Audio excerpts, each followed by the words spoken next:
Hi, welcome to History 1302. This is American history since 1877. My name is Alfonso R. Lopez, and I will be your instructor for this course this semester. Now, what we're going to be doing in this video presentation is going over the syllabus. Again, so this is a class introduction, which is really the first day of class. This is the first class meeting, so to speak, quote unquote. Very similar to where students go to the classroom for the first time, the first day in the semester, meet the instructor, and in that day, the instructor lays out the most important elements, components of the course, goes over the syllabus, and explains what the course is going to be about, the requirements in terms of the textbooks, the assignments, and also the exams. All of them, all of those items, all of those issues are explained very thoroughly to give students the sense of what to expect in the class. What is the course load, for example, or how classes are going to be like week by week, in order to prepare for the instruction and so on. Again, so this is a very, very important class presentation, so to speak, which is going to be uploaded on Blackboard.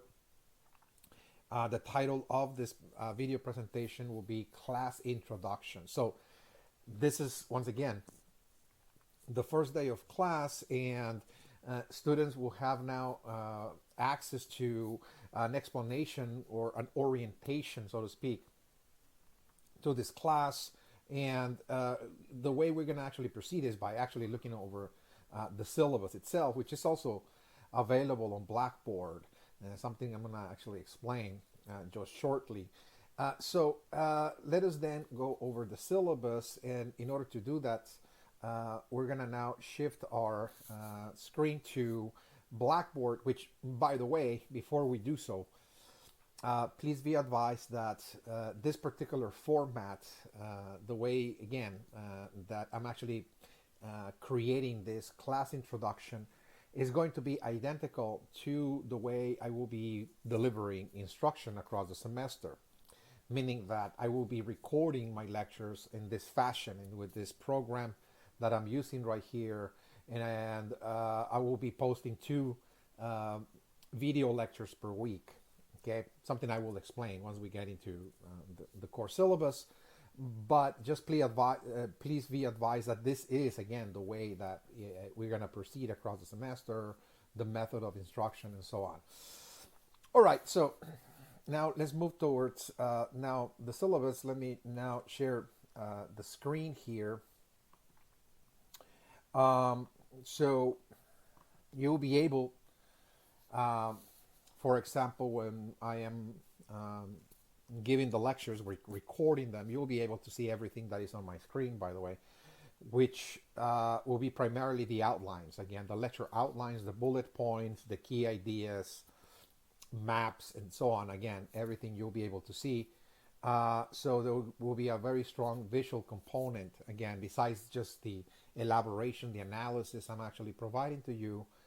There will be also a visual component, again. All right, so this is, again, U.S. History 1302.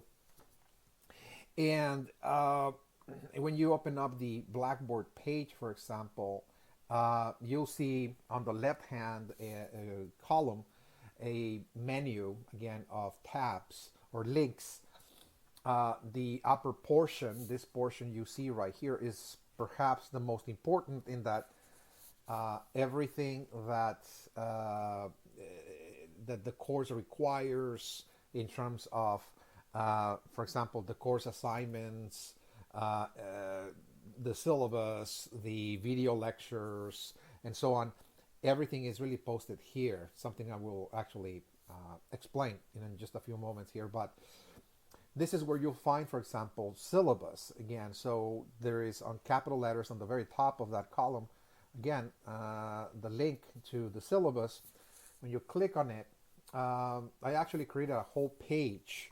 Instead of just uploading the file, I decided to actually create a syllabus page Um, that is very extensive, and it really outlines everything you need to know about the course. Okay, so once again, this document is very, very important in that it really gives you a very, very clear tour on the course, the method of instruction, the requirements, how the exams are going to be like, and even the instructions for the assignment that is due at the end of the semester.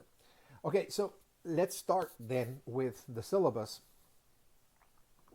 Um, and we start, from the most essential information. Once again, this is 1302, and this class introduction is useful and applicable to those taking 1302 section 141 and those taking history 1302 section 059. It's literally identical in every way. Again, there's no difference whatsoever. It's actually 1302. I'm actually teaching two different sections again, which are asynchronous. They're fully online. There's no designated class meetings again, and it really, again, it's identical. So if you are enrolled in History 1302, Section 141, or Section 059, this is the class introduction that is going to help you navigate through this course across the semester. Okay. All right. So my name, once again, is Alfonso R. Lopez. The fastest ways to reach me is via email. This is the official method of communication between faculty and students. So for any question, again, any comment or any concern or doubt regarding a class or an exam, a grade, the fastest way to reach me is via email. I'm actually checking my email several times a day, so I'll reply within the 24-hour period and within the same day, more than likely. Again, so it is alfonso.lopez@austincc.edu. Again, this class meetings, of course, are not designated for this class. It's an asynchronous online course, which means that, again, we're not going to hold any scheduled meetings on a weekly basis. Okay, the way we're going to proceed is, as I will explain in just a few moments, is I'll be recording my lectures, posting them week by week, and letting you know when those lectures are posted. So your responsibility will be to review that material and take notes, okay, in your own schedule. Okay, so it's very flexible. So there's going to be a required text, although this is not a textbook per se. It's a reader. It's actually a book that contains what is called primary sources or documents. Again, those are documents that were written by the historical actors that we are going to study in this course. So it's not written by a historian, in other words. It's not really a narrative that a historian is presenting about the past, but rather those are excerpts, if you will, of letters, memoirs, newspapers, statements, or that people pronounced or wrote in the past. So you can gain directly their, a glance of their mindset, and you can hear their voices directly without any filter whatsoever between a historian actually looking at the document and writing about it. So why you need this textbook, which, by the way, looks like this. This is the instructor's text, but the textbook looks like this. Like you can see this, the small box is like an orange, if you will, has an orange cover. Why we're going to need this textbook is because the term paper or assignment that is due at the end of the semester towards late April, it's going to be based again on this textbook. That is to say, your responsibility will be to read certain documents I selected and answer some questions on those documents and turn everything in on late April, by the way, April 26th. Okay, so this is the only course assignment, so to speak, like a term paper. It's not really a term paper, but like a course assignment, a report, if you will, due at the end. it should be available at the ACC bookstore. It should be, okay? So you might want to check, you want to call before you actually go there and so on again, but I'm very confident that it's already there at the bookstore. All right, so this is the only investment again in terms of textbooks you're gonna make in this class is new. You probably spend about $23 new. You can get it used for much less than that. Okay, so as I mentioned, this is going to be an asynchronous course. So it's very flexible in that we're not going to have any designated class meetings for real-time instructor-student interaction again. So how we're going to proceed is that, as I mentioned, I will be recording the lectures, the weekly lectures, just like this presentation, for example, and posting them on Blackboard. Again, it's twice a week, and I will send you an announcement when those lectures are posted. And your responsibility is to simply, review that material and take notes as if you were attending class in campus. Again, very similar, but you're doing it at home at your own schedule in your own time. All right, so this is the kind of format. Again, this is the specific format we're going to follow for this course. Now, in terms of the course description, what the course is about, in other words, the content, what we're going to cover specifically in this course. Well, this is the second part of U.S. History Survey. Again, this is a required course in all colleges and universities in the United States, and regardless of the major, your career and so on, everybody has to, take those U.S. history courses, and they're divided into two parts: 1301 and 1302. And 1302 is going to cover U.S. history from the time when the process of Reconstruction comes to an end in 1877. Reconstruction was a process of rebuilding, if you will, that the United States went through after the Civil War. There was, again, a civil war in the United States in the 1860s between the North and the South. And after the Civil War comes to an end in 1865, the United States undergoes a period of rebuilding or reconstruction that ended in 1877. So this course starts in 1877 onwards, okay, all the way to the present day. Okay, it's roughly speaking, we're talking about the 140-year period, or maybe 150-year period, or thereabouts, again, worth of history. And so we are going to look at U.S. history not just from one angle or one perspective, meaning that we're not just going to look at, for example, at political history or economic history. This is the traditional way that historians look at the past. They look at economics, what the economy looked like in the past in human societies, and what kind of tools they had, or what kind of political rulers or institutions, governing institutions they had, and so on. So it's very typical, very traditional.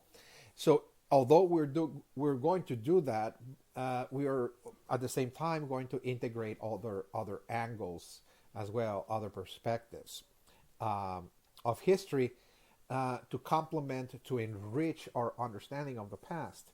So, for example, we're going to look at culture. Okay, we have to understand what the cultures look like in the past, not just the economic or political institutions, but we also have to look at what people believed, for example, the shared values, the shared meanings, again, that people held in common and were very dear to them. For example, what kind of beliefs, religious beliefs and practices were important to them.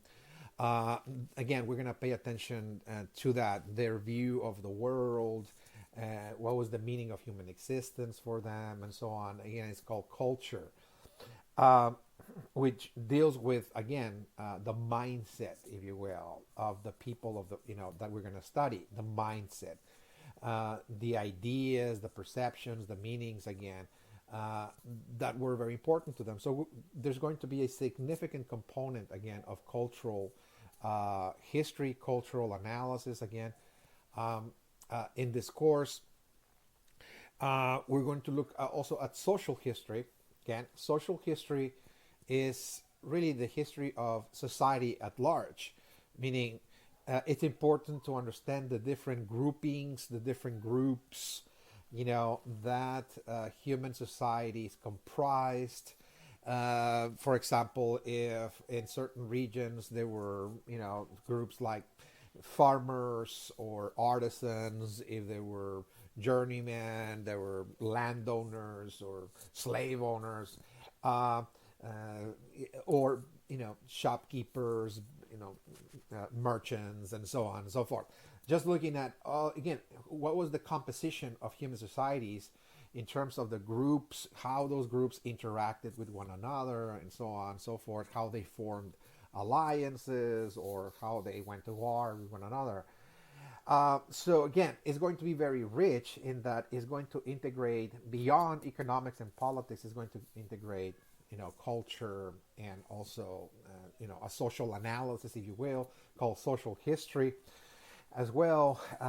Aspects of religion are going to be integrated as well. Science, technology as well. We're going to also look at the role that scientific ideas and technological innovations, technology just at large, played in the shaping of U.S. history, particularly in this period of time. Of course, there will be significant technological change taking place in the late 19th century and across the 20th century all the way to today.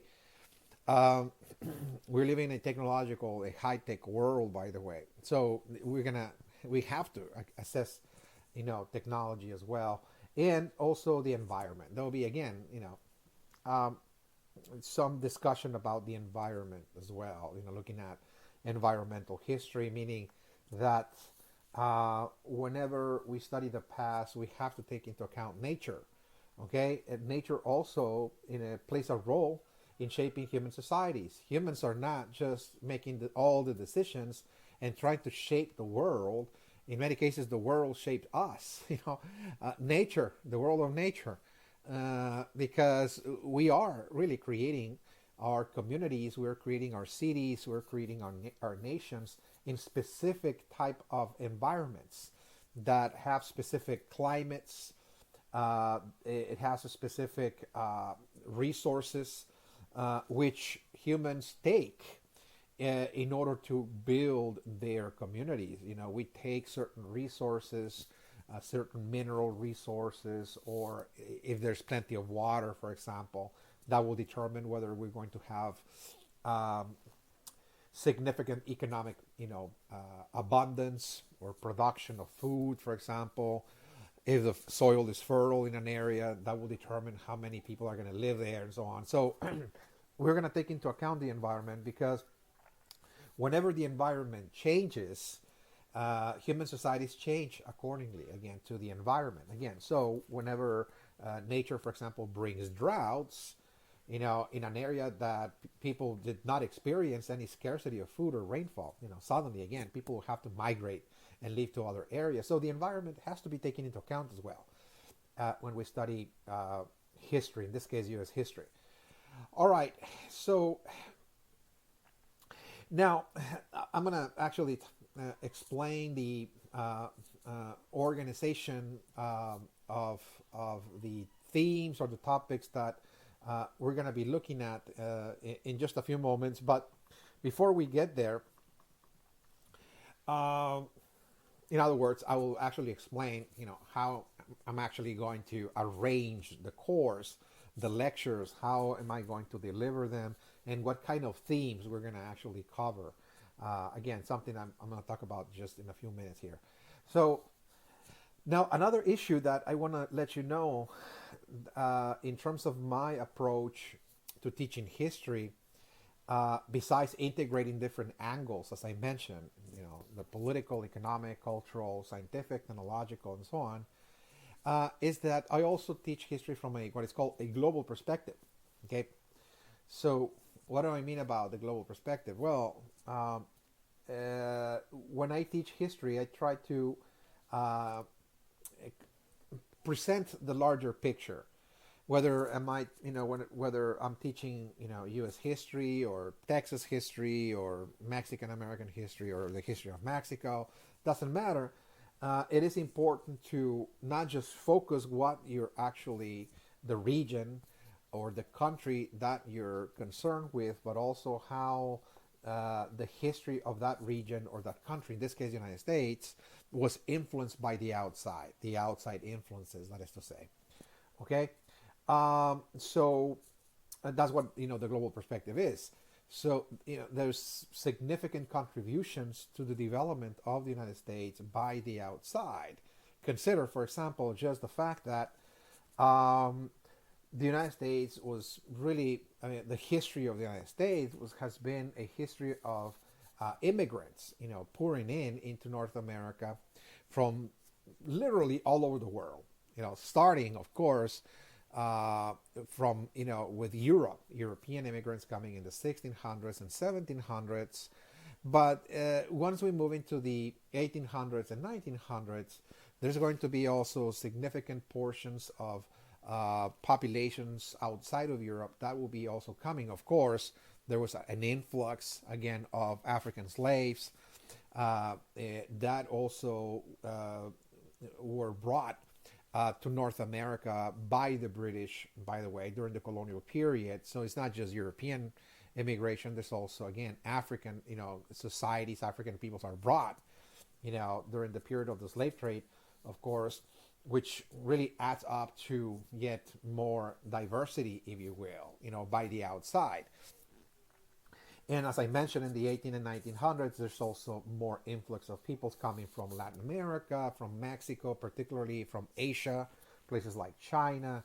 And then in the 20th century, again, there was a significant amount of people coming from Eastern Europe, Germans, Poles, Hungarians, Greeks, Italians, Jews, for example, coming into the United States in great numbers, and also people from India and Asia as well, Vietnam, Korea, China, and so on. Again, in various parts of Latin America as well. Okay, not just Mexico, but people coming from Central America, South America, Caribbean, and so on. So again, this is just one way to explain, how history can be taught from a global perspective, because what this means is that the development of the United States for centuries has been one in which people came from different parts of the world to North America to create the United States. In this process, they brought their unique and very distinct cultures. The Europeans brought their languages, they brought their religion, Christianity, for example, to North America.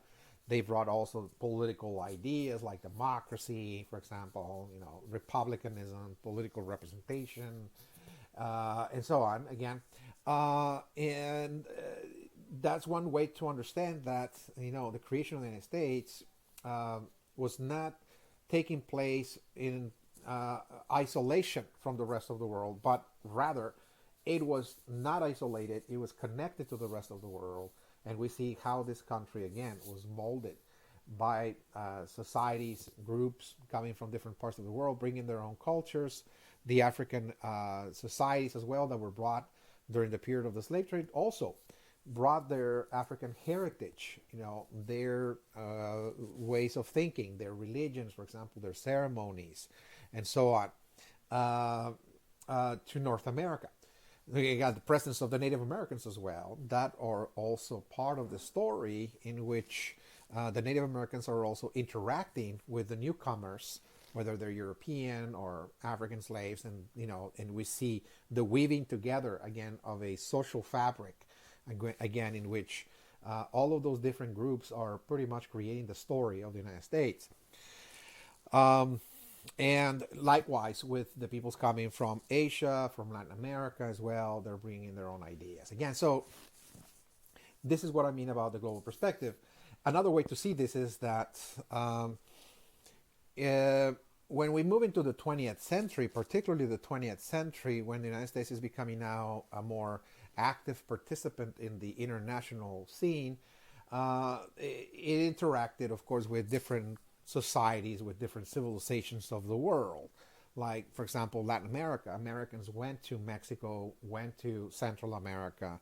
There were merchants, there's missionaries moving there, again, to invest or start enterprises and so on in those regions. And they encountered very different cultures from the ones they were accustomed to in the United States.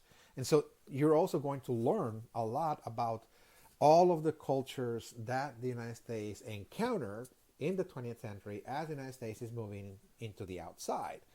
Okay, when it moved, for example, to Asia, places like China, or Vietnam, for example. Okay, there will be a brief understanding of Vietnamese history to understand the Vietnam War and so on.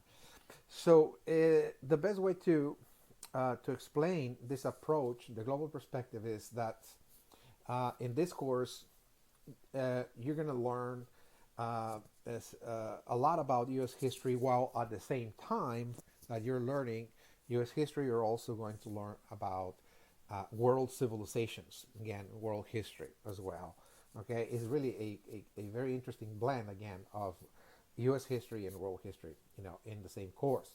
Okay, so another issue or another element, again, that you're going to um, uh, learn almost immediately as we're beginning the course and the lectures is that um, I take when I teach history, I take different perspectives from other fields as well. I borrow a lot of theories or insights, perspectives from other fields outside of history. Okay, like psychology, sociology, anthropology, philosophy, and so on. Again, because my idea is try to understand as much as possible the people of the past that we're studying. Okay, not just to just go over their history in terms of just learning the events and the years and the laws and so on, but rather trying to really get into people's mindset, if you will, as much as possible. So there's going to be, for example, a lot of approaches to understanding, for example, human societies by psychoanalysis, for example, psychoanalyzing people, for example. Okay, whether we're studying Americans here at home or we're studying, in Europe, for example, the French or the Germans and so on, or we're studying indigenous peoples in Mexico, or again, it's trying to really get into people's mindset, into people's heads, in other words, as much as possible. And the field of psychology provide very valuable tools for how for doing that. So for psychoanalyzing people, how people were raised, what kind of experiences shaped certain individuals to mold their behavior in a way that when those individuals became leaders, it was very understandable why they did what they did because of the way they were raised and so on. So again, this is going to be something that is going to be very present when I do analysis, again, of the past. Or when we study, for example, religions, I use anthropology. Anthropology is very useful for understanding ceremonies, rituals, and so on that people practice because it gives you an in-depth look into why people believe what they believe and why they carry out rituals. Why it's important to them to perform those rituals. What will happen if they don't perform those rituals, and so on. Again, so it's going to be very what is called multidisciplinary. Multidisciplinary means that I would use multiple disciplines, again, when I'm teaching history, to enrich our understanding of the past, to really get into people's psyche, I borrow a lot of elements from other disciplines. Okay. All right. So that's again the core description and pretty much my perspective, if you will, of how I'm going to actually approach uh, history. Okay. So let's get into the mode of learning, and then after this, we're going to outline, the main components, the main themes or topics that we're going to cover, okay, in the semester. Okay, so um, the mode of learning. In other words, what is going to be the method of instruction? How are you going to be learning the material week by week? Well, as I mentioned, it's something I've been stressing since the very beginning of this video, is that I'll be recording my lectures on a weekly basis and posting them on Blackboard.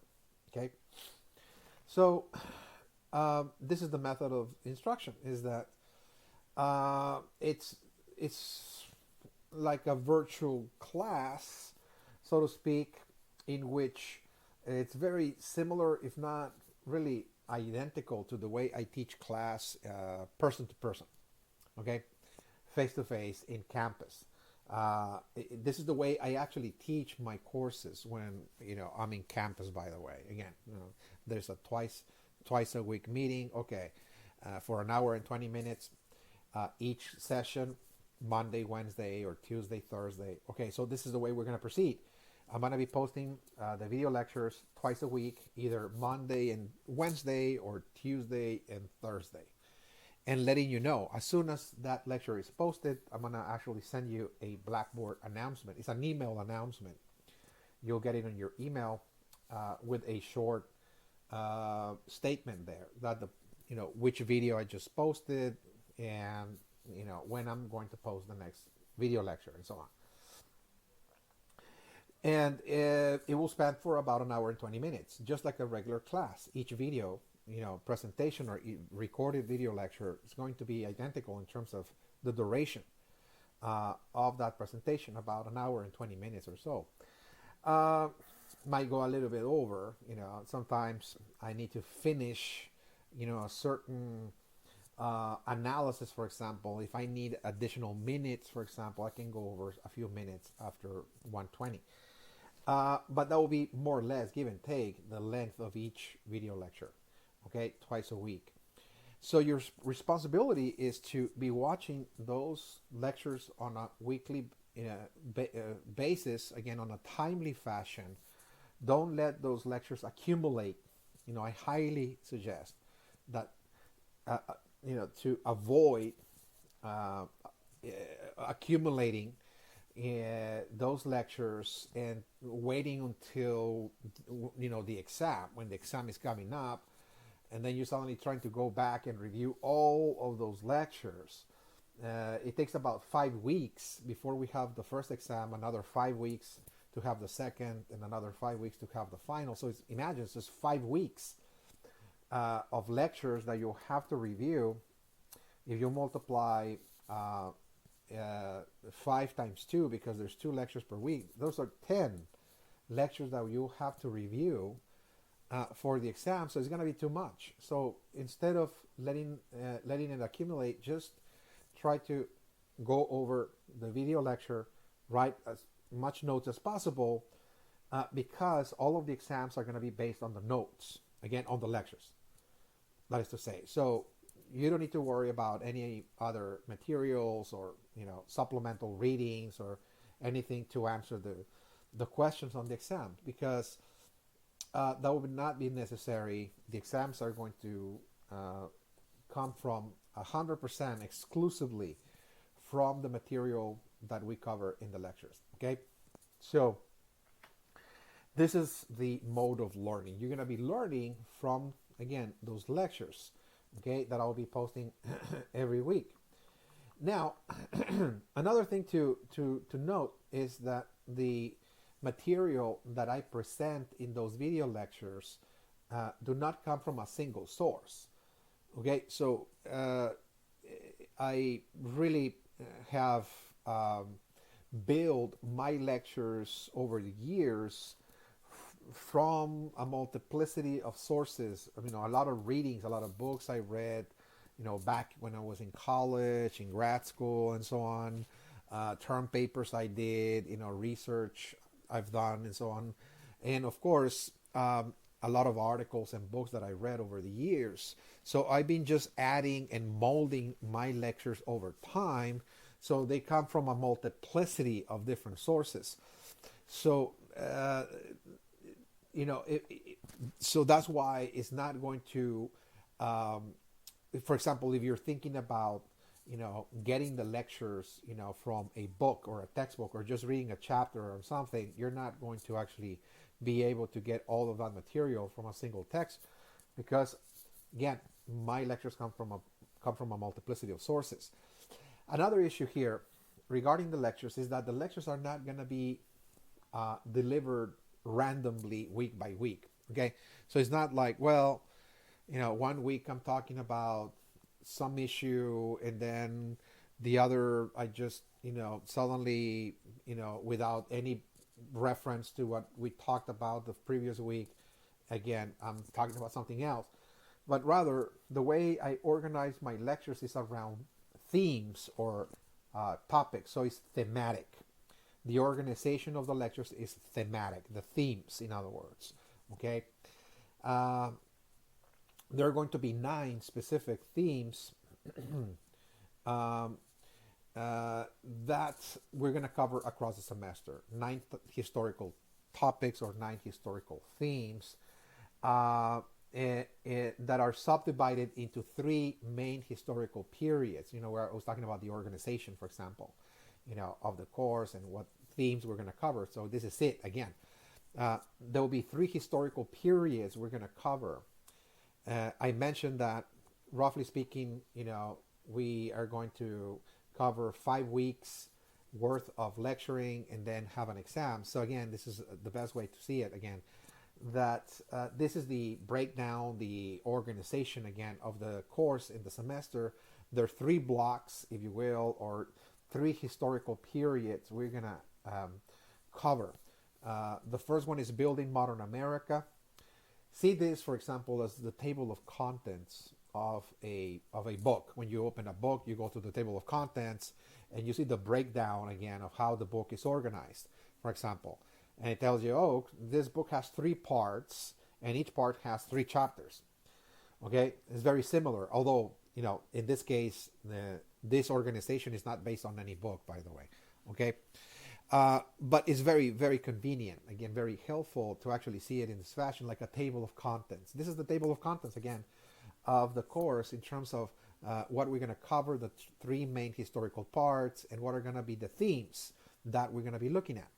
Okay, so Building Modern America, again, this is a late 19th century period from 1877 to 1900.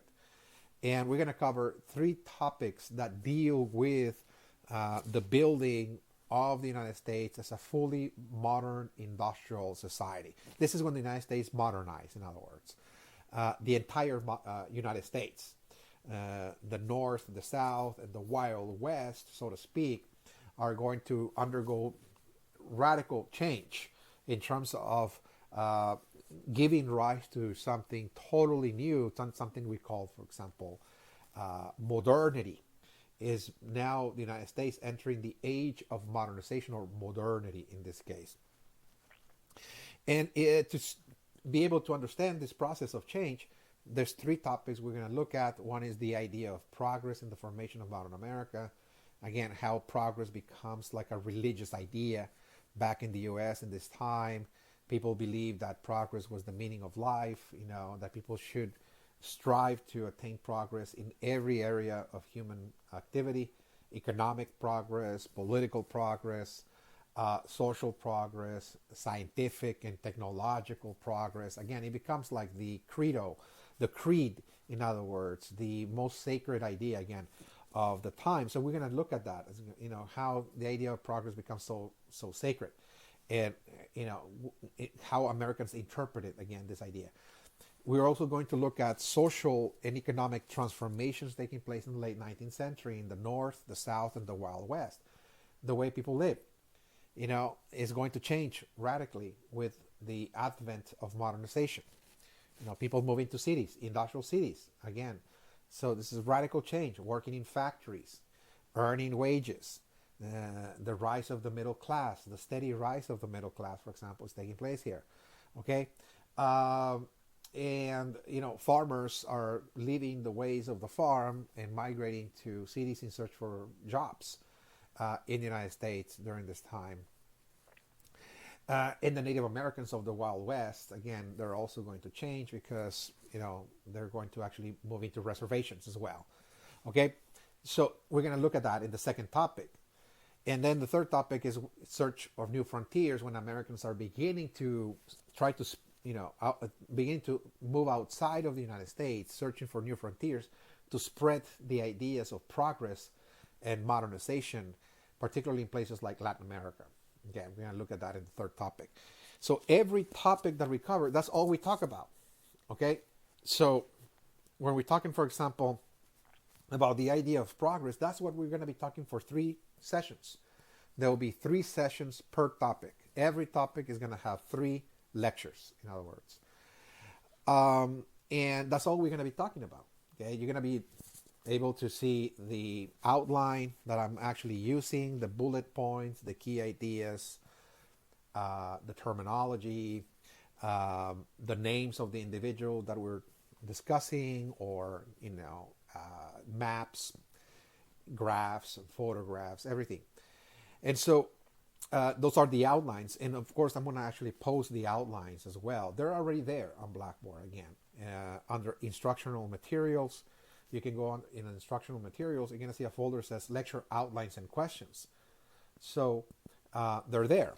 Okay, they're already there, by the way. Okay, so the only thing that I'm going to be posting week by week are the videos. The recorded videos are going to be posted week by week, and also in a folder titled Recorded Video Lectures under Instructional Materials. In the opening page of Blackboard, again, the left-hand column, there's again a link that says Instructional Materials. There's already a folder there that says Recorded Video Lectures, and that's where I'm going to be posting, again, the video lectures as well, divided by themes again. There's going to be a folder for each of those topics. So once we cover 3 topics, we're going to have an exam. It takes about 5 weeks. I'm going to let you know way in advance, about 10 days, maybe a week, that the exam is coming up. And then I'm going to actually email you the instructions to carry out the exam. And you have to answer questions. I'm going to actually select one topic, just one, and frame questions on that topic. You answer those questions for 80 points. And from another topic, I'm going to actually extract key terms, and you answer those key terms as fully as possible for 20 points. Everything together, you upload it on Blackboard. There's going to be an upload tab there. It says first exam or second exam or final exam. So again, this is the way we're going to proceed. About 5 weeks, there's going to be an exam. Thereabouts, 5 weeks, give and take. Of course, there's spring breaks, at the middle of the semester. So that's going to change the timing, if you will, of the exams. So again, this is the first historical period we're going to cover. Then we cover the second historical period, the Crisis of Modernity from 1890 to 1939. This is a process in which the United States, as is becoming a fully modern industrial society, it also experienced a series of crises in the process. Again, as it was modernizing and changing, and Americans were changing the way they lived and so on, the transition was not easy. Again, there was a lot of difficulties along the way. So this is exactly what we're going to actually look at, the moments of crises during this transition towards modernization in the early 20th century. There's, again, the first topic we're going to look at, which is the fourth, is popular reform movements. That deals with how farmers, industrial workers, and the American middle class were trying to respond to some of the changes that were taking place around them, that were dislocating them, in other words, and how they created political parties or movements to bring about change and reform. That's exactly what we're going to be looking at again in that topic, popular reform movements. We're going to look at World War One. Again, this is a moment of crisis as well for the United States and for the leading modern nations of Europe that were at war with each other. We're going to look at that as well very extensively. And the Great Depression of the 1930s. The Great Depression of the 1930s was also, again, the crisis of capitalism. Okay, that again was also part of this period of intense anxiety, if you will, that Americans were going through, the crisis of capitalism. And so we're going to assess very extensively, again, the causes of the Great Depression and how the United States dealt with it, in the 1930s. And once we cover those three topics, we're going to have the second exam. Okay, it is the identical structure, the identical procedure as we did in the first part. Okay, there's going to be one topic that will have questions, another one key terms. You answer them as fully as possible, and that's it. And then we move into the last final historical period, the U.S. and the age of globalization from 1939 to the present. And there will be three topics also dealing with this last process again, this last historical phase called the age of globalization. We're going to look at World War II, the Cold War, and the Civil Rights Movement. Again, three topics that are going to be assessed particularly from this global perspective. Okay, because this is when the United States is beginning to move into the outside and to form alliances with European nations and blocs, again, of countries coming together for cooperations, for self and mutual defense, and so on. And of course, the Cold War, again, between the Soviet Union and the United States was also, again, a process of more and more outer encounters, if you will, with the civilizations of the planet. The United States is now in the Cold War, during the Cold War again, encountering now more directly societies such as in Latin America or Africa, Asia, and so on. So there's more interaction, more direct participation in the outside. Okay, and the Civil Rights Movement at the very end. So once we cover those three topics, we're going to have the final exam, and the final exam is only going to cover the last three topics. It's not going to be comprehensive, but rather just the last three topics. Okay, so I mentioned there's going to be three exams. Each exam is going to cover, each of those historical periods. Okay, so each exam is worth 25% of the final grade. Okay, as I mentioned, the exams are all going to be based on the lectures. In terms of, I'm going to select a topic, for example, let's say for the final exam, there's going to be questions on World War II. Okay, so if you see that you got that topic, World War II, and you see a series of questions there, you just answer as fully as possible each one of those questions in that order. You see, there's going to be about 4 questions per topic. So you see the questions, and I'm expecting very well elaborate,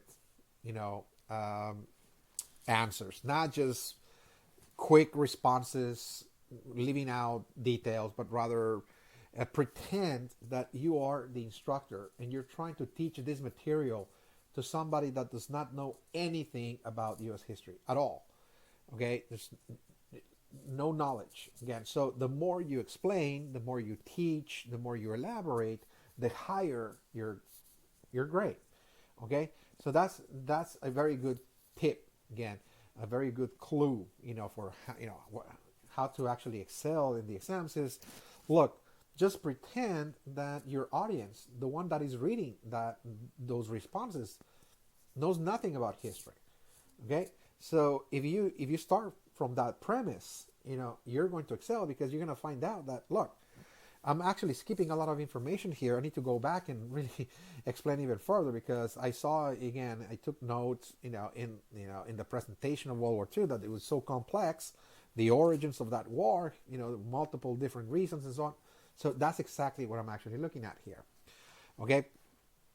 So once you're finished with those answers, you save them on a file and you upload them again on Blackboard.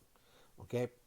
So again, you're gonna have several days, by the way, again, to complete those exams. It's not gonna be timed or anything, but rather, you're gonna have a few days to complete uh, that exam. But because I'm actually giving you more time, I'm expecting responses that are going to reflect dedication, commitment, that you actually listen to the lectures and you spend some time pondering that about that material and writing it. Okay, so you're gonna have several days, in other words, to complete that assignment. Okay, all right. So this is pretty much, again, how the exams are gonna be formatted.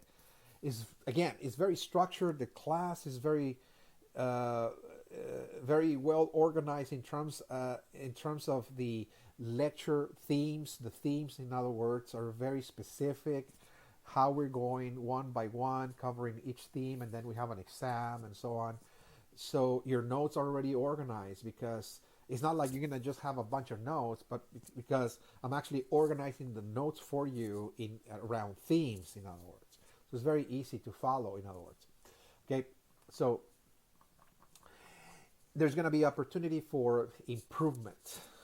Okay, the opportunity for improvement is extra credit assignments. There's a link there on Blackboard titled Course Assignments. There you're going to find a folder. It has titled Extra Credit Assignments or Extra Credits. It has 3 assignments. This is voluntary, optional. It's not mandatory.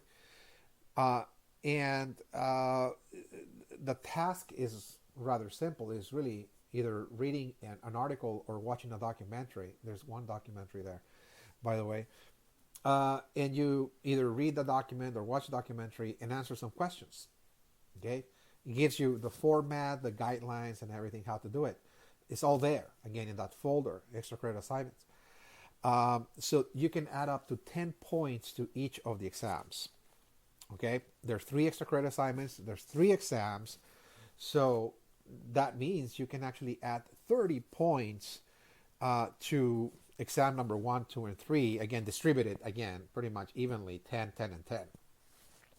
You can raise each exam's grade a whole letter grade, in other words. Okay, so again, there's plenty of room for improvement in this course. Okay, and as I mentioned, there's going to be a course assignment that is due at the end of the semester. Okay, there's one course assignment that is going to be based on this required text I show you. Again, this required text. Okay, so this textbook, or this text, is called a reader, which means it's a collection of documents. It's not really a book. It's really a collection of documents. And there's excerpts, by the way. It's not even the whole document. So I selected 10 of those excerpts, those documents, for you to read. And your responsibility is to answer questions on each one of those documents. Again, how to actually carry out that assignment is here in the syllabus. It's also posted under course assignments. Course assignments, where you'll find the extra credit folder. There's also going to be a file there that says study questions report. You can also access the instructions there or in the syllabus. They're identical. This is 25% of your final grade, by the way.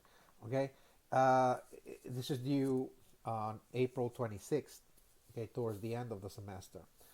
So 10 documents, and the answers must be for each document about a page each, double space. So we're talking about a 10-page, type of report.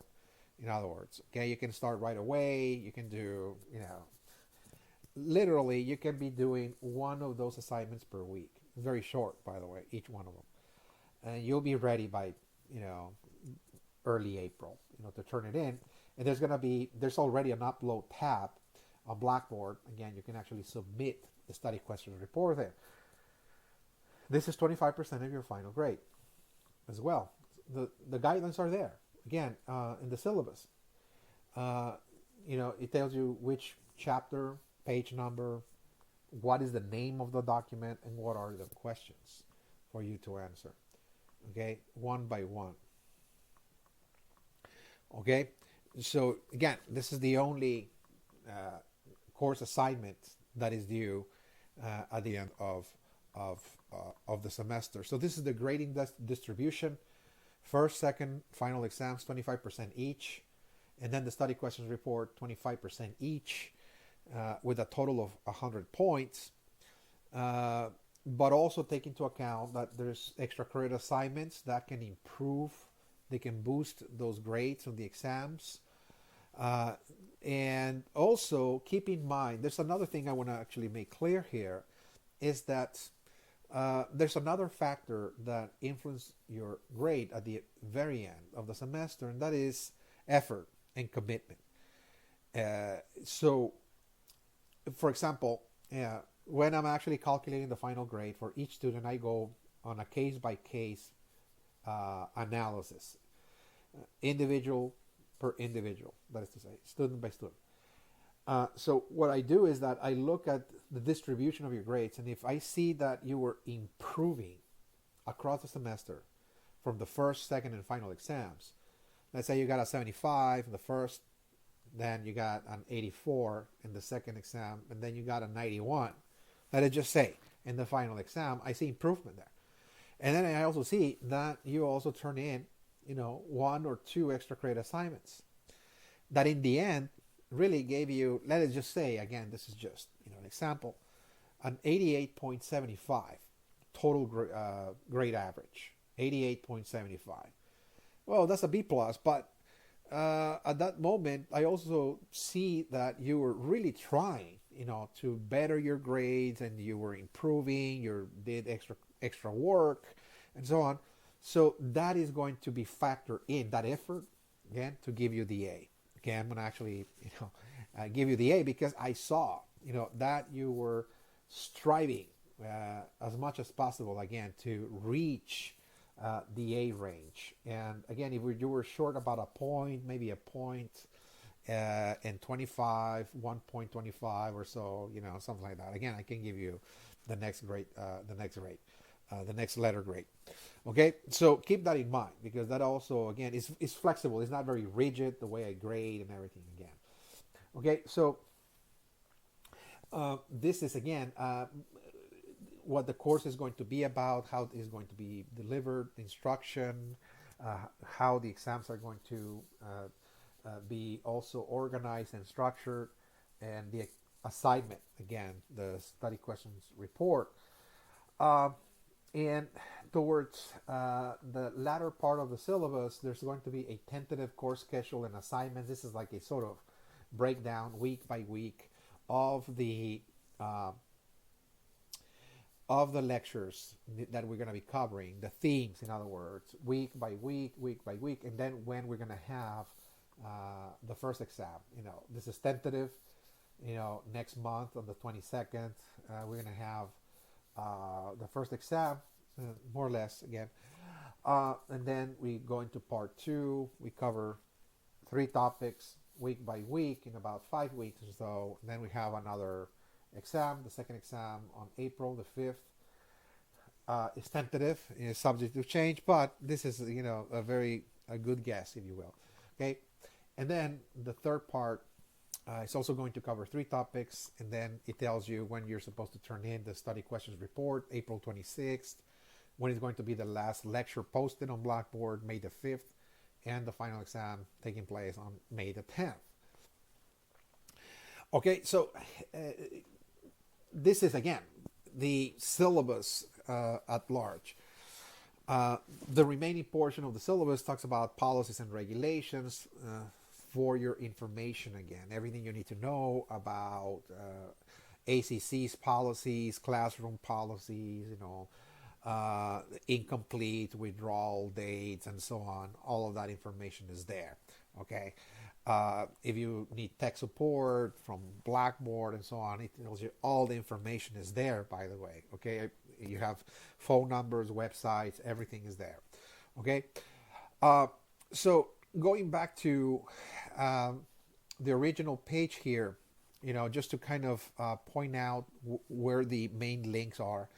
Again, this is the syllabus page that we just covered. This video is going to be posted here again in this link called Class Introduction. It's going to be just below the syllabus, so you can actually see it, that this is where I actually explain all of this. Okay, the class introduction. This is where this video is going to be available across the semester. And then you got the instructional materials. Okay, the instructional materials is going to contain the recorded video lectures, okay, and the lecture outlines and questions.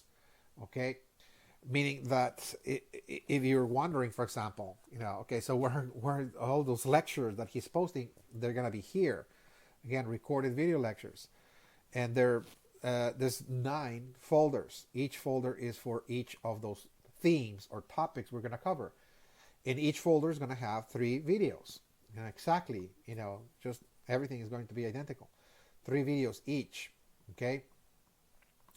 And the lecture outlines is going to give you the specific outlines I used when I was giving the lecture. You're going to be looking at the outline, the bullet points and everything. They're also here, and they're also has the specific questions. For example, when you say, okay, so you said you're going to ask certain questions, again, based, for example, on those topics. We are going to simply answer the questions on one topic for each exam and key terms from another. Okay, so what are those questions or key terms? Well, those outlines, again, at the very end of the outline, you're going to see the specific questions. So I'm actually giving you the questions in advance. Even before the exam takes place, I'm actually going to tell you, look, for example, we cover, let us say, okay, World War One, and at the end of that lecture outline, that document at the very end, you're going to see topic questions, like 4 questions again. And you're going to see, so he lectured about all this, for 3 meetings, and then he's actually telling us specifically what he's going to ask about World War One when the exam comes. Or if you want to know which topic is going to be the one that will give you the key terms, you're also going to see which specific topic has key terms and no questions, just key terms. Okay, so again, I'm actually giving you everything in advance. I'm posting the lectures, I'm giving you the lecture outlines, I'm giving you the questions and the key terms way in advance before the exams take place. So when the exam comes, I give you the instructions. You're going to say, yeah, so I understand, that those are the questions that he gave us for this topic, whether it's the Great Depression or World War One, whatever it is, okay, or the key terms, okay. So this is, pretty much, again, the organization, the structure of the course on Blackboard. And there's another section right here, it says submit work. You can see it here, submit work. And this is where all assignments and even the exams are going to be submitted. Okay, so far I have created 2 upload tabs. That's the study questions report due on April and the extra credits. But when the exam comes, I'm going to be creating an upload tab that says first exam. When the second exam comes, there's going to be second exam and final exams in there and submit work. So this is where you submit everything, okay, in this section right here, submit work, okay. Other than that, again, this is all I have for you regarding this this course, which let me stress once again, this is the same class introduction for History 1302, Section 141, and Section 059. It's identical. Again, I'm actually teaching the same course, but there's 2 different sections. I'm teaching in their, again, asynchronous, they're identical. So my name is Alfonso R. Lopez. I'll be your instructor for this class this semester, and I hope you you stay in the course. If for some reason you need to drop the course or withdraw, I respect your decision, but I highly recommend, again, that you make every effort as possible to stay in the course and finish it I promise you direction and insights and to guide you through the story of American history from 1877 to the present, and to really not just bore you with, again, information that is not relevant, but rather to make it as relevant as possible to the present day, so you can understand our world today much better. Again, so you'll grow wiser. In other words, in trying to understand the world we live in today. Okay, so this is again all I have for you. I hope you stay once again and finish this course successfully and succeed and excel in this course. And I'll see you then for the first lecture on Thursday. I'll be posting the very first recorded video lecture on Thursday on the first topic of the semester, the idea of progress in the making of modern America. Okay, so see you then on Thursday when we come back. Thank you.